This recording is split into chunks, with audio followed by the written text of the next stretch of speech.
presented a path that is different than some of the legislative fixes that we've debated in the past. So I think people are going to come back and want to look at this resolution, and here's the challenge. They're not going to find the testimony unless they look separately for the testimony, because they have to go through another database, find the record. And by the way, people testify in a microphone, words get missed. It's not word for word always as accurate as it could be. So my request to Eric, Amy, Bobbin, Alan, Maria, and Wajdi, who today have shared with us absolutely superb testimony.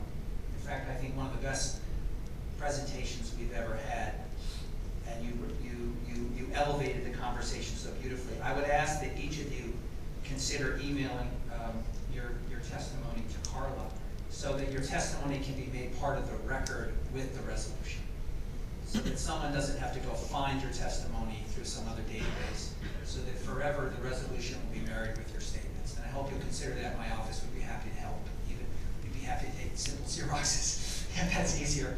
But please don't leave without having your testimony memorialized as part of the packet, because I think you've done something special today, and each of you said something important and inspired us. Colleagues, I appreciate the way you've worked on this, as we have worked this week on many other issues, and I hope this is the beginning of a pattern in how this council operates. Hardesty.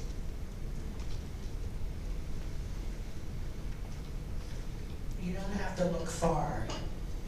Just in the comments section of any newspaper to find out whether or not racism is still alive and well in Oregon.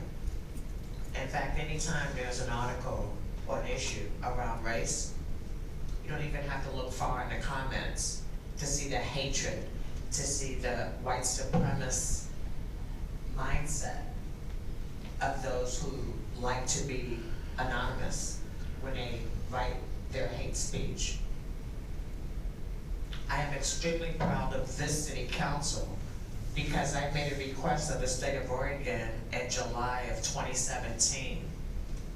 That request to our state elected leaders was that they all sign on to a letter stating that they were opposed to white supremacist activity, hate groups, and the alt-right organizing in the state of Oregon. How about the alt-left? At the time that I made that request, I was told that most of our state elected leaders had signed on and they were just waiting for one more signature. Again, that was July 2017. We're still waiting for that last signature to show up. That letter has never been finalized and published. I'm saddened by that, because anybody that grew up during the civil rights movement understands what happens when we are silent in the face of hate, organized hate groups taking over our community. I'm proud of my colleagues because we were all not of like minds in the beginning, but we worked hard to get to a consensus about what we would present today and then what would happen after today. Because I don't believe anyone in this room believes that today's gonna fix what's broken in our society. It won't. But I also want to remind you that as an African-American woman who is African-American 365 days a year and 366 on leap years, I can assure you that racism is alive and well in Oregon. I can assure you that today I feel less safe walking the streets of Portland than I have ever done in my almost 30 years here. I can tell you the vile language that I have seen people use to be derogatory against people who speak a different language, who look a different way, who came from another country, has been more prevalent since the election of the current president than it has been in my entire time here. So where does leadership come if it doesn't come from the top? Certainly it doesn't come from Washington, D.C. today. but it will again. I want to remind people that hate crimes happen every single day in the city of Portland. Many of us remember May 26, 2017, because that was the day Jeremy Christensen stabbed 2 people to death and injured 1 severely. But how many of you remember what happened the day before, May 25th, 2017, when Demetria Hester was attacked by Jeremy Christensen on the exact same max line at the exact same time of day? She wasn't believed. She was not considered a victim. She was not treated like you would expect someone to be treated who was a victim of a hate crime. By law enforcement. I didn't do nothing. I asked you, what would have happened had she been treated like a victim and Jeremy had been arrested and held somewhere? I know for one thing, he would not have been on the train on May 26th. Law enforcement would have did their jobs. Portland has a lot to make up for as it relates to racial reconciliation, and today is the beginning of that process. I want to take this moment to really appreciate all my colleagues. The mayor's office has taken the lead on this, but every single office has been involved in this resolution. And you have my commitment today that this resolution is the beginning and not the end of a process. It's the beginning of an acknowledgement that we have a lot of work to do in this community, and that we, as a city council, are willing to stand with our community and make sure that this community is really a place where people are safe, regardless of who they are and what their skin tone is and where they were born. Yeah. And please to vote aye for this resolution.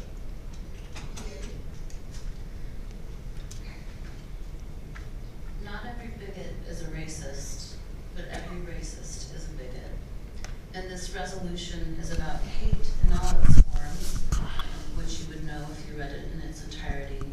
But it does specifically call out white supremacy and alt-right organizations for the simple fact that far right-wing extremists, as Eric noted earlier, were responsible for all of the extremist killings in 2018 and most of the killings in the previous decade, including in our own city. I want to take a moment to talk about white silence. I want to give a lot of white people the benefit of the doubt. I think a lot of people don't want to misspeak. They don't want to speak on behalf of community members who they do not represent. They don't want to bring up unpleasant topics. They don't want to cause more harm by repeating hateful language. But silence isn't neutral. Silence makes us complicit.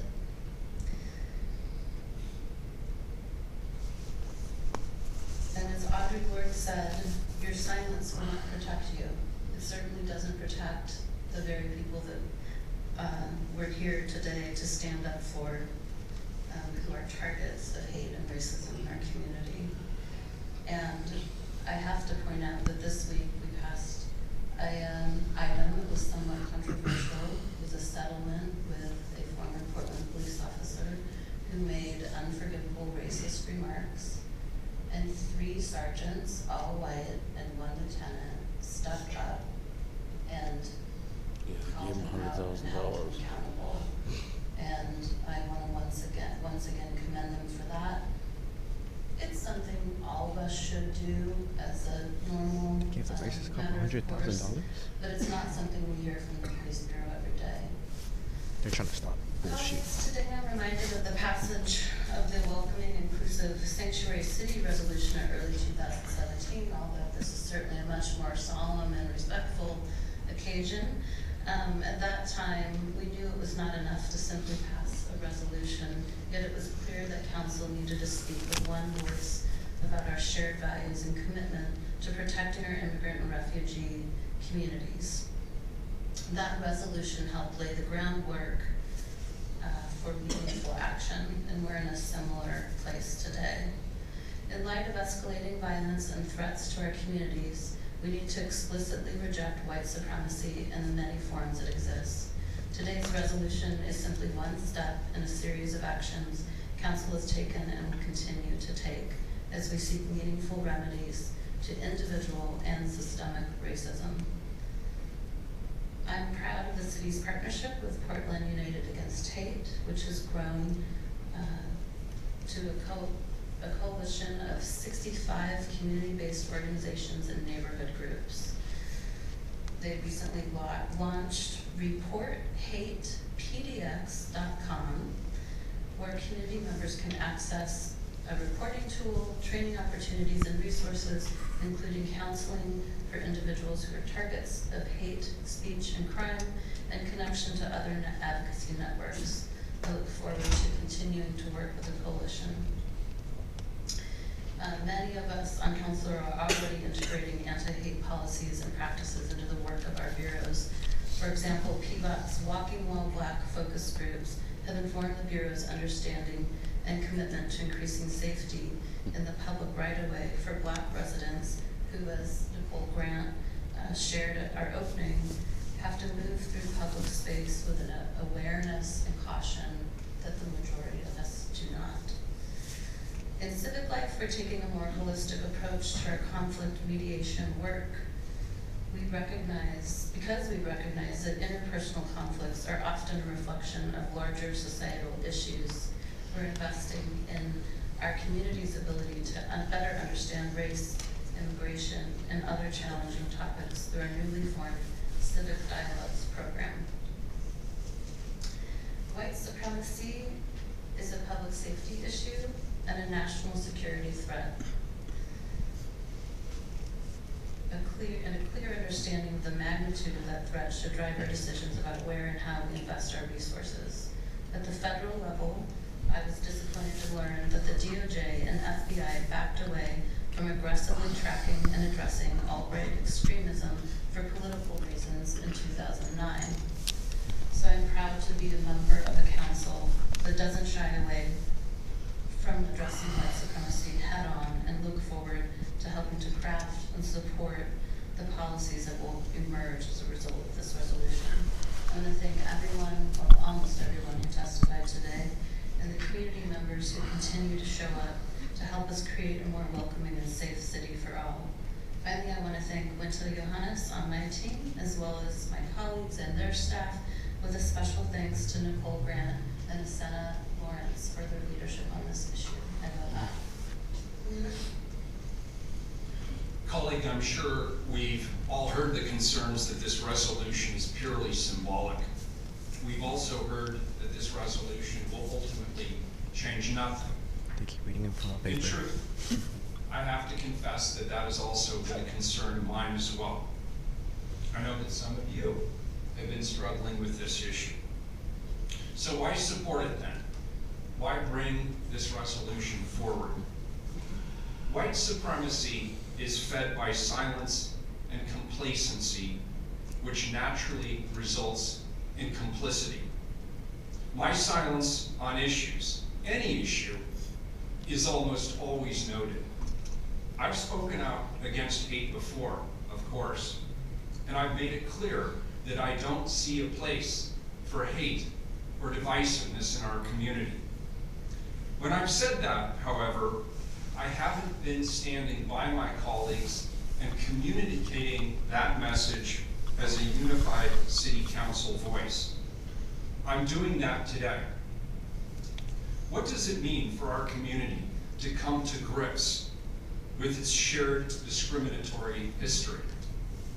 What does it mean for a majority white institution to denounce white supremacy and white nationalism? And what does it mean to finally have the first Black female commissioner on this dais at a time when the federal administration continues to peddle racist and exclusionary attitudes to its base? The alt-right continues to grow bolder by the day with increasingly violent activity. We all share power